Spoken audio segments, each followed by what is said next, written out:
Hi, how you going? I'm Sam Malcolm. In this quick video, it's going to be a Premiere Pro video tutorial. We're going to go through an effect that you might see across TikTok. It's become popular lately in dancing videos. I'm not a dancer, so I won't be using any footage of me dancing, but basically it's where a frame of a video flies in and meets up with the subject of the video at that point in time. So let's go ahead and do that now. So I've got this folder here called TikTok effect. With a Premiere project already started up and some footage in here. So let's launch up this project here. So once it's open, I'm just going to open up the Finder window again here, and I'm going to click this footage and drag it right into the project window. If your version of Premiere Pro doesn't look like mine, make sure you select editing at the top here, and the layout should shift to look like mine. So click here, drag footage into the project window. Going to import it here. Then I'm just going to simply drag this footage over the timeline, and it's going to create a new sequence to that footage's settings. So I'm just going to find the spot where I want it to start. I don't want to see me walking over into the room. So I'm going to start it about here. So the way I'm going to do that is I'm going to hover my mouse over the start of the footage to get this red arrow, click and hold it, and then drag it to where the playhead is. And then I'm just going to click and drag the footage back to the start here. And if I bring it forward, I'm going to end the video about here. We might cut to something else or something like that. And I'm going to click and drag and bring that back in here. So now what I need to do is I need to use the playhead here and find the frame that I want to basically take the cut off. So if I drag it here back, I think here's a good frame. The reason why I think this is a good frame is because this is where the dog notices where I am, so it's where his head turns, and I think that's a bit interesting. So we'll take it here. So in the program window, which is this one here, you're going to want to click this camera, which basically says export a frame, and it's going to export this as a 2D image, this frame. If this is not here, you're going to have to click this plus icon and find the camera, and you can just drag and drop the extra tool here, but I already have it, so I'm going to cancel here. Click the camera. I'm going to export it as still.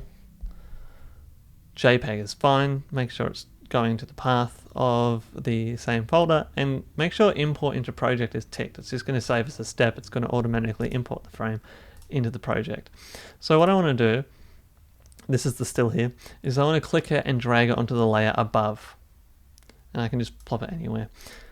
So without moving the playhead, this is really important, I want to make sure the clip finishes where the playhead is. So the playhead is on the frame where the still was taken. So if I click this and I bring it back here, there we go.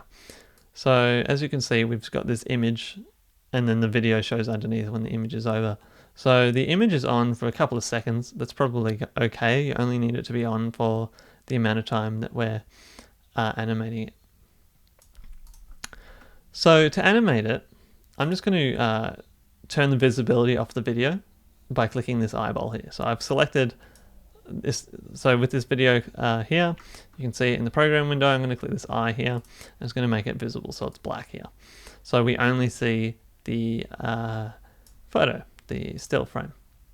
So if I click this still frame, and I go up to the effect controls setting, if that's not selected, if you have source clips open, click effect controls here, and make sure that you have the still image selected. You'll see a list of the effects that this video or piece of media has, and the timeline for this piece of media.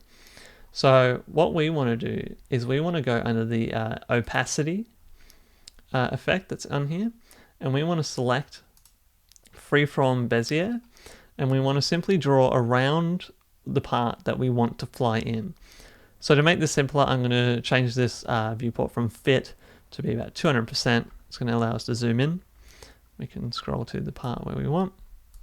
And I'm just going to quickly draw a quite a loose mask just around the dog's head here. If you were working on if I wasn't on my own, the footage would probably be better in focus. And if we were working on a Hollywood film, it'd take a lot more time to make this mask perfect, but if you're making a meme, it doesn't particularly matter. So here, once I'm finished, you're going to see that everything else is cut out. And it looks black behind it because we've turned the visibility off of the footage layer. So you have a few options with the mask. You can change the opacity, which basically changes how much of it is visible. We want it to be 100%. You can expand or shrink the mask if you want it to help aid your selection. And there's also a feather. So you can feather it or not feather. I'm going to feather it slightly. I'm going to have a slight feather here. So if I turn the footage layer on underneath, you'll see that the head of the dog lines up when he gets to that frame, but it stays in the one spot. So I'm going to change that back to fit. So the head of the dog stays in the one spot while it's on the timeline. The dog runs into it and it lines up where it was. And it lines up where it was because we didn't move it, and we made sure that it lined up with the playhead when the image was taken. So what I need to do here is I need to animate the position of the head. So what I'm going to do is I'm going to click it. So I'm going to find the frame, the last frame where it's visible, which is this one. And I'm going to close the opacity effect. I'm going to open the motion one, and I'm going to select this clock here next to position. So if you were to just change this value now, it would change this value for the full length of the media. But if I want this value to change over time, I need to click this stopwatch here, and it's going to mean I want to keyframe this value. So I want the position to change over the length of the media, which is true. So I want to click this, and this is the position at the end of the clip. We don't want that to change because it's in the spot that we wanted it to be. So we want to click and drag this playhead backwards. And then we want to change its position back in the past in the video, basically. So if you actually click the motion effect like this, you're going to get these transform controls in your viewport. And that's going to allow you to click and drag the image. And you can see these dots here. These are actually the in-between keyframes that have been put in between the two positions of the image. And these are the keyframes here. So if I drag this forward, you'll see the image fly in. It meets up with the dog right at the nick of time. There you go. So it flies in. So the full video, we play it here. Flies in, meets up with the dog, and makes sense. So oftentimes you'll see these in dancing videos. You'll see people using this effect multiple times in the same video. So make whatever you will with that and have fun. So yeah.